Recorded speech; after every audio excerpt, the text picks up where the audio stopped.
上集咧同大家講到情緒同埋能量嘅關係，點解我哋了解自己嘅情緒咁重要呢？因為情緒係一個直接嘅信息，話俾我哋聽，我哋嘅能量擺咗喺邊度，容唔容易俾人哋影響到。我哋要成為一個幸運體質，其中一個好重要嘅 formula 就係我哋要將能量集中喺自己身上。好似上集咁樣講，將能量放喺自己嗰度，同自私唔理呢個世界發生嘅咩事，唔理人哋感受係兩件事。前者可以令到我哋越嚟越幸運，後者咧就會令到我哋運氣越嚟越差。所以大家唔好覺得咁我係唔係即係將能量放喺自己嗰度就等於自私呢？咁絕對唔係嘅。遲啲咧會同大家再講多啲。呢兩集咧我會集中同大家講我哋應該點樣去處理我哋嘅情緒，繼而令到自己變得更加幸運。基本上咧就好似捉住大家隻手咧去教大家點樣由覺察到轉化情緒嘅整個過程。我覺得咧大家要 save 低呢兩集咯，因為裡面有好多嘅練習對大家係非常有用嘅。希望大家咧會好耐心聽，因為係好長同埋好詳細。當你哋咧睇完呢兩集，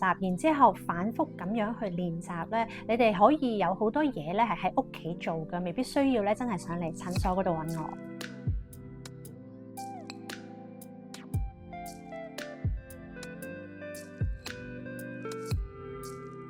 要處理我哋嘅情緒，第一步亦都係最重要嘅一步。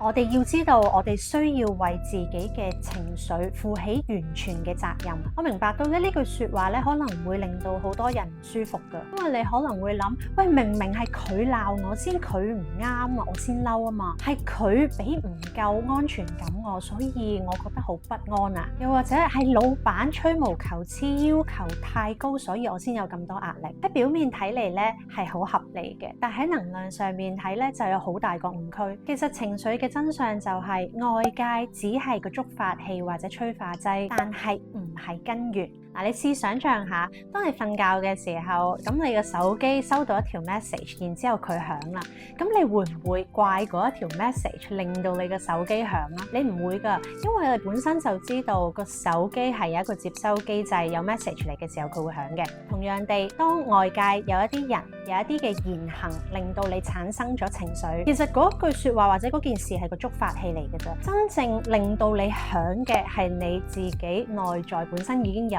嘅接收機制。其實每當你話你令到我點樣點樣，例如你令到我好嬲，嗰個人令到我好唔開心，喺呢個時候其實你就已經將個主權交咗俾對方，即係等於咧你好似將個 remote 咧交咗去人哋手上，任何人隨時都可以撳一下，然後你就被控制啦。其實喺能量上邊嚟睇咧，當你每次因為其他人嘅言行產生咗情緒，然後你將個責任俾咗對方，就好似將你自己嘅能量碎片交咗出去咁樣，長期嚟講咧，你嘅能量狀態咧會變到好支離破碎嘅，因為你係等緊人哋去決定你嘅能量、你嘅狀態。所以第一步嘅練習係，首先我哋要將你令到我點點點，或者嗰一個人令到我點點點，變成我感覺到啲乜嘢。我哋唔一定要對住令到我哋有情緒嗰個人講嘅，但係我哋個心裏面要咁樣諗，唔係嗰個人令到我好嬲，而係我感覺到好嬲，因為我對佢嘅說話有某一種解讀，又或者唔係佢做得唔好，佢俾唔夠安全感我，而係我感覺到不安，因為觸發咗我某一啲嘅內心嘅恐懼。呢個練習咧，唔係要我哋去自責啊，而係我哋要下定決心收翻情緒嘅主權。當我哋去承認呢一啲情緒係嚟自於我哋自己本身，我哋先有能力去改變佢。當我哋願意為情緒負責之後，我哋就要去揾究竟呢一啲情緒底層嘅係一啲乜嘢嚟。上集我哋提過啦，呢一部分好重要。如果我哋需要嘅話咧，其實可以揾一啲專業人士去幫助我哋，等我哋成個過程係快啲。以前我成日都覺得咧呢件事可以自己去揾啦，但係我發覺我呢幾個月嘅 case 裏面咧，大家好似喺揾個底層原因嘅時候咧，都有一啲難處喺度。不過今日咧，我都會有一啲方法去俾大家試下自己去揾咗先。點解呢一步咁重要呢？因為如果當我哋知道我好嬲，但係我唔知道點解我咁嬲，因為我哋喺上一步已經排除咗嗰件事係嗰個人令到我哋好嬲啦嘛。咁好啦，我又唔知道自己點解咁嬲，其實我哋喺下一次亦都會好容易喺相同嘅地方被觸發翻呢一啲類似情緒出嚟。即係件事就好似咧，我哋明明係可能撲到啦，咁我哋又擦損啦，啲骨又斷咗啦，但係我哋淨係連張膠布喺損咗嗰個位嗰度，冇處理到舊骨，咁其實成件事係永遠都唔會好翻。我哋要知道咧，我哋每一個強烈嘅情緒咧，其實都係一個表面，但係佢係一個信號嚟嘅，因為佢會指向更加深嘅地方。我喺度咧舉幾個例子俾大家。嗱，點解我會對同事 A 嘅一句說話咁嬲咧？表面可能係佢話我能力唔得，但係我唔係喎，同埋佢喺我背後講我咯，咁我咪好嬲咯。但係咧，深層入面咧，可能有唔同嘅原因，有機會係我內心深處其實對某部分我自己嘅能力係冇信心，又或者我由細個就被教導我一定要好，我先值得被愛，咁樣先係一個有用嘅人。而佢嘅說話係咁啱去篤中我哋個傷口啫。有啲人可能會好討厭啲小朋友走嚟走去、跑嚟跑去啦，表面上可能會覺得喂，佢哋真係好嘈啊嘛，真係超級煩啦，咁唔應該喺呢啲地方咁走嚟走去噶嘛。個深層可能係我對於失控呢一樣嘢係有恐懼喺度，因為可能我成日都覺得生活上邊有一啲嘢，如果我控制唔到，就等於會有唔好嘅事情發生。又或者同一個處境，對於另一啲人嚟講，可能會係覺得我個人咧係對自己要求超級高嘅，我係完全接受唔到有干擾嘅環境嘅。又或者對於另一啲人嚟講，我嘅細個嘅時候係唔被允許咁樣嘅活動，唔可以咁樣走嚟走去嘅。所以我見到人哋咁樣嘅時候，我可能會觸發到我一啲嘅委屈或者妒忌心。咁同一個處境，可能對於唔同嘅人會有唔同嘅原因，因為我哋每個人嘅成長經歷都唔一樣噶嘛。咁我哋點樣去揾底層原因出嚟呢？下次當我哋有情緒嘅時候，我哋可以去問自己兩個問題。第一，呢一個情緒係唔係想保護我受到啲乜嘢嘅傷害呢？例如有一啲人咧喺講到錢嘅時候咧，特別敏感，特別容易發嬲喎。然後咧會發現佢哋本身嗰一刻嗰個財務狀況其實係唔太好嘅。發嬲咧呢一件事係可以保護咗佢更加深層唔想俾人知道嘅脆弱嘅自尊。第二個問題就係呢一種嘅感覺或者類似嘅事情，我幾時有經歷過、有感受過？呢一個問題咧，通常都會連結到我哋嘅童年或者我哋過去嘅經歷，例如係一啲傷痛，例如啦，有一啲人會特別對可能小三嘅時事新聞啊或者八卦新聞咧特別有感覺，或者嗰個反應係特別大嘅。本身件事啱唔啱，其實係唔係需要咁嬲呢？定係其實佢以前有發生過一啲嘅事情或者經歷，例如佢可能曾經有懷疑過佢嘅父母或者伴侶偷食，又或者直情係俾呢啲事情影響過，又或者係唔係佢自己冇安全感，需要用呢一啲嘅反應去表現出嚟，話俾伴侶或者周圍嘅人聽，佢係唔可以接納呢一件事發生。其實咧，唔同嘅人身上有好多唔同嘅原因。另外咧，喺診所入邊咧，其實咧我都會再用多一個 approach， 就係咧引導大家去同情緒去對話。因為有時咧俾個情緒說話咧，係令到我哋會有好多意想不到嘅答案出咗嚟。不過咧，實際點樣操作咧，如果喺YouTube 度講咧，會有少少複雜，因為整個操作唔係太容易嘅。但係如果大家有興趣嘅話咧，可以過嚟問下我。當你揾到底層嘅原因嘅時候咧，其實你個狀況已經係由被情緒控制變成咗去理解情緒呢一個唔同嘅階段啦。如果大家問完呢兩個問題都唔係好肯定嘅答案，例如究竟我唔中意小朋友走嚟走去，係因為我真係太想控制我周圍嘅事啊，定係因為細個呢個時候嘅我冇被善待過？大家唔知道個方向喺邊咧，亦都可以揾專業人士去同你傾下。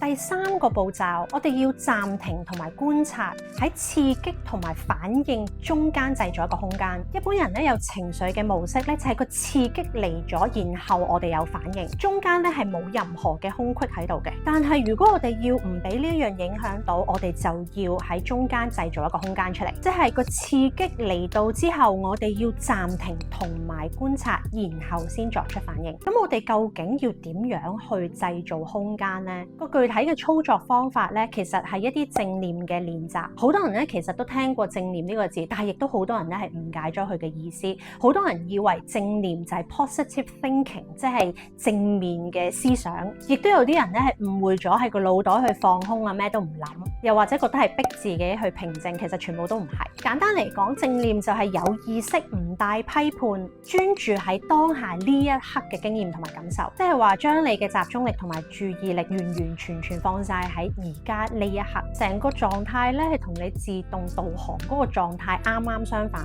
而係刻意將你嘅集中力專注力帶到去某一個地方。而且我哋唔去批判一啲經驗或者感受係好定唔好，應該同唔應該，只係如實咁樣觀察佢。我哋要放開，究竟佢鬧我係啱定係唔啱，我去嬲係正常定唔正常，應該定唔應該，而係我哋只係觀察呢一啲情緒，而且我哋係將我哋嘅注意力放喺呢一刻發生嘅事同埋感受嗰度，而唔係擺喺過去或者將來。之前有講過，當我哋將能量放咗喺過去嘅時候，我哋嘅能量就係被拉回到一啲冇得改變嘅事實，咁樣會激發到一啲嘅抑鬱嘅能量啦。又或者我哋專注力擺咗喺未來嘅時候，我哋嘅能量就係放咗喺一啲未發生而且控制唔到嘅事情上面，咁亦都會有焦慮嘅能量。只有咧將我哋嘅集中力、專注力擺喺而家呢一刻嗰度，我哋嘅能量先係完整嘅，係集中而且係可以用到嘅。所以正念其實就係將我哋喺以前同埋將來嘅一啲能量碎片執翻嚟，擺翻喺而家嘅自己嗰度。所有嘅正念練習咧都有3個好主要嘅要素：專注、覺察、接納。專注就係我哋要揾一個 anchor 或者 anchor point。最容易嘅咧就係將我哋嘅專注力、集中力放喺呼吸，因為呼吸一定係當下噶嘛，你冇得吸翻尋日嗰個空氣，或者你下1分鐘嘅空氣你都吸唔到。所以當我哋專注呼吸嘅時候，其實就係將我哋嘅能量帶翻嚟當下。覺察就係當我哋喺呼吸嘅時候，其實我哋會有好多嘅念頭啦，好多嘅情緒或者身體嘅一啲感受。咁我哋唔係需要去忽略佢，反而我哋係要知道佢喺度，知道自己可能諗咗啲乜嘢。我哋要做嘅嘢就好似望住佢哋嚟，望住佢走，即係好似我哋見到天上面嘅雲，我哋見住佢飄嚟，然之後飄走，但係我哋唔係要捉住佢。第3步就係要接納，我哋唔係要去抗拒嗰啲情緒，唔係要去追求平靜，我哋淨係需要知道呢個咧就係我好掹整嘅感覺啦。呢個感覺咧而家喺我嗰度。當我哋咧覺得唔係要再同佢對抗咧，佢就會慢慢咁樣走噶啦。大家可以想象下咧，其實咧情緒好似一個海浪咁樣，當情緒嚟到嘅時候，如果正念唔夠嘅人咧，會好容易俾嗰個浪去淹沒或者捲走咗。做到正念嘅人咧，就好似喺個岸邊咁樣望住嗰啲情緒嚟，然之後望住佢走。你唔係要阻止佢唔可以嚟，而係你要學識企穩，唔俾佢捲走。大家咧而家可以咧用少少時間咧，跟住我一齊眯埋眼做一做呢個正念嘅練習。而家大家可以揾一個舒適嘅坐姿坐好，個腰背咧係挺直嘅。之後我哋眯埋眼，深呼吸。我哋試下吸氣同呼氣都係用個鼻。吸氣嘅時候，我哋將注意力帶到去我哋嘅鼻孔，我哋去感受下空氣進入我哋身體嘅時候，喺鼻孔嘅位置感覺到微涼。當我哋慢慢呼氣嘅時候，感覺到一啲空氣變咗做微溫。我哋唔需要控制呼吸，但係我哋淨係觀察我哋呼吸自然嘅節奏。當你發現自己分心或者諗咗去其他地方嘅時候，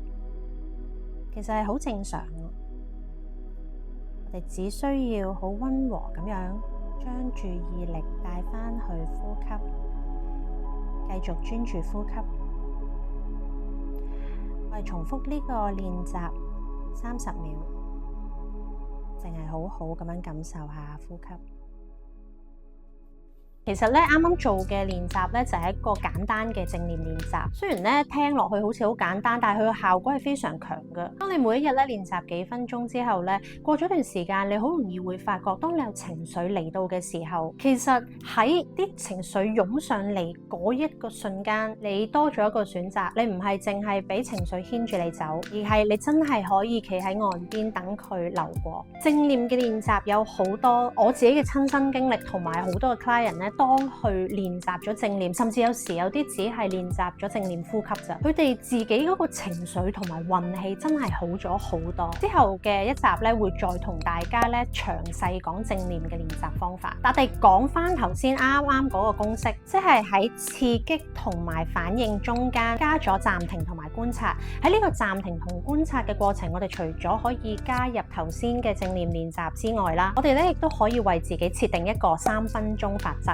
當我哋有一啲嘅情緒被觸發，個感覺嘅咧，佢好似咧湧緊上嚟嘅時候，我哋俾3分鐘自己乜嘢都唔好做，唔講嘢，唔回 message， 唔做決定。我哋可以做5至10個深呼吸，將注意力帶翻去自己嘅身體，然後我哋可以觀察下自己嘅身體。我哋可能會覺得有一種情緒令到我哋身體上邊有啲唔舒服，例如會唔會係覺得個膊頭好繃緊啊？